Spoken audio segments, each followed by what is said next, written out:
পশ্চিমবঙ্গ সরকারের স্কুল শিক্ষা দপ্তর সম্প্রতি অনুদানপ্রাপ্ত বা গ্রান্ট ইন এইড প্রতিষ্ঠানের শিক্ষক শিক্ষাকর্মী এবং পেনশনারদের বকেয়া মহার্ঘ ভাতা ও ডিয়ারনেস রিলিফের হিসাব চেয়ে একটি গুরুত্বপূর্ণ বিজ্ঞপ্তি জারি করেছে। রাজ্যের অর্থ দপ্তরের নির্দেশের ওপর ভিত্তি করেই জানুয়ারি 2016 থেকে ডিসেম্বর 2019 পর্যন্ত মোট 48 মাসের বকেয়া ডিএ এবং ডিআর সংক্রান্ত বিস্তারিত তথ্য জমা দেওয়ার নির্দেশ দেওয়া হয়েছে। এই পদক্ষেপের মাধ্যমে দীর্ঘদিন ধরে আটকে থাকা বকেয়া মেটানোর প্রক্রিয়া আরও এক ধাপ এগোলো। গত 13 মার্চ 2026 তারিখে পশ্চিমবঙ্গ সরকারের অর্থ দপ্তর একটি মেমোরেন্ডাম প্রকাশ করেছিল।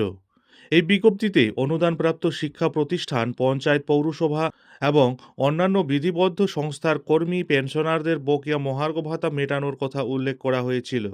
অর্থ দপ্তরের এই নির্দেশিকার পরেই 16 মার্চ স্কুল শিক্ষা দপ্তরের ডেপুটি সেক্রেটারি সব দপ্তরে দ্রুত হিসাব পাঠানোর নির্দেশ দেন। মূল লক্ষ্য হল 2016 থেকে 2019 সালের মধ্যবর্তী সময়ে প্রাপ্য বকেয়ার সঠিক হিসাব সংগ্রহ করা এবং তা প্রদানের নির্দিষ্ট পদ্ধতি বা মডেলিটি তৈরি করা। এই হিসাব সংগ্রহের কাজ মূলত রাজ্য সরকারের ফিনান্স পোর্টালের মাধ্যমেই যাচাই করা হবে।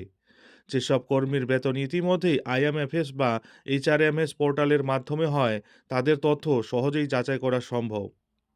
এই নির্দেশিকাটি স্কুল শিক্ষা দপ্তরের অধীনস্থ একাধিক গুরুত্বপূর্ণ বোর্ড ও কমিশনের প্রধানকে পাঠানো হয়েছে। এর মাধ্যমে উল্লেখযোগ্য হল উচ্চ মাধ্যমিক শিক্ষা সংসদ বা মধ্যশিক্ষা পর্ষদ, পশ্চিমবঙ্গ প্রাথমিক শিক্ষা পর্ষদ, মিড ডে মিল ডিপার্টমেন্ট ও রবীন্দ্র ওপেন স্কুলিং, পশ্চিমবঙ্গ রাজ্য শিশু শিক্ষা মিশন।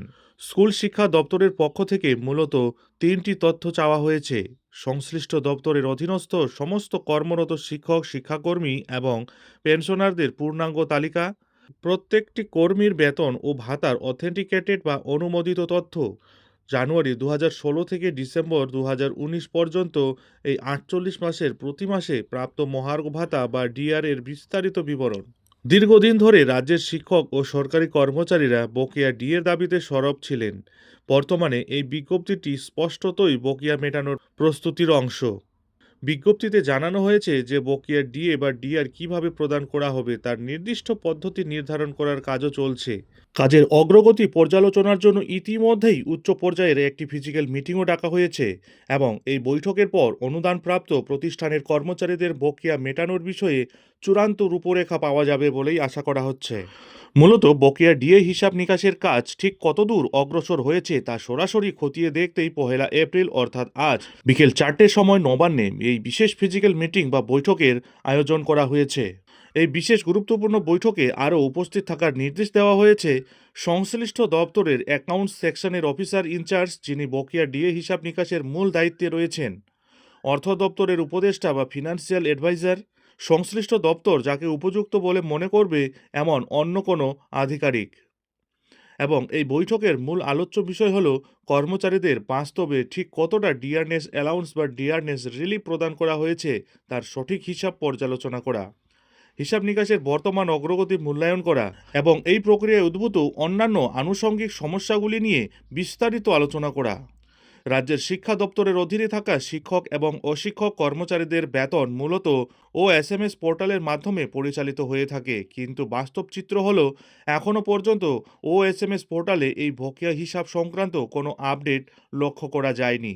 নিয়ম অনুযায়ী ওএসএমএস পোর্টালের মাধ্যমে হিসাব নিকাশের কাজ সম্পূর্ণ করে না পাঠানো হলে বকেয়া ডিএ প্রদানের পরবর্তী কাজগুলি কোনোভাবেই সম্পন্ন করা সম্ভব হবে না। হিসাবের এই কাজ দ্রুত সম্পন্ন করতে এবং সার্বিক কাজের অগ্রগতি খতিয়ে দেখতেই এই নতুন বৈঠকের ডাক দেওয়া হয়েছে। গ্রান্ট ইন এইড দপ্তরের অধীনে কাজ করা হাজার হাজার সরকারি কর্মচারী এবং পেনশনাররা দীর্ঘদিন ধরেই তাদের প্রাপ্য বকেয়ার অপেক্ষায় রয়েছেন। অর্থ দপ্তরের এই নতুন পদক্ষেপ তাদের মধ্যে কিছুটা হলেও আশার সঞ্চার করেছে। বিশেষভাবে হিসাবের কাজ একবার চূড়ান্ত হয়ে গেলে অর্থ দপ্তরের অনুমোদন সাপেক্ষে দ্রুত পেমেন্টের নির্দেশিকা জারি করা সম্ভব হবে। বিশেষ করে পঞ্চায়েত ও শিক্ষা দপ্তরের বিরাট সংখ্যক কর্মচারীরা এই বৈঠকের ফলাফলের দিকেই তাকিয়ে রয়েছেন। দেশের সর্বোচ্চ আদালত সুপ্রিম কোর্টের গত 5 ফেব্রুয়ারি 2026 তারিখের নির্দেশ অনুযায়ী বকেয়া ডিএর 25% অর্থ 31 মার্চের মধ্যেই মেটানো মেটানোর কথা বলা হয়েছিল। সেই মর্মে গত 15ই মার্চ মুখ্যমন্ত্রী মমতা বন্দ্যোপাধ্যায় ঘোষণা করেন যে মার্চ মাস থেকেই রোপা 2009 অনুযায়ী বকেয়া ডিএ প্রদান শুরু হবে। রাজ্য সরকারি কর্মচারীদের জন্য 996 FP2 নির্দেশিকা অনুযায়ী পেমেন্ট শুরু হলেও গ্রান্ট ইন এইড কর্মচারীদের ক্ষেত্রে 998 FP2 বিজ্ঞপ্তিতে 2016 সালের জানুয়ারি থেকে 2019 সালের ডিসেম্বর পর্যন্ত সময়ের বকেয়া হিসাব প্রস্তুত করতে বলা হয়েছে।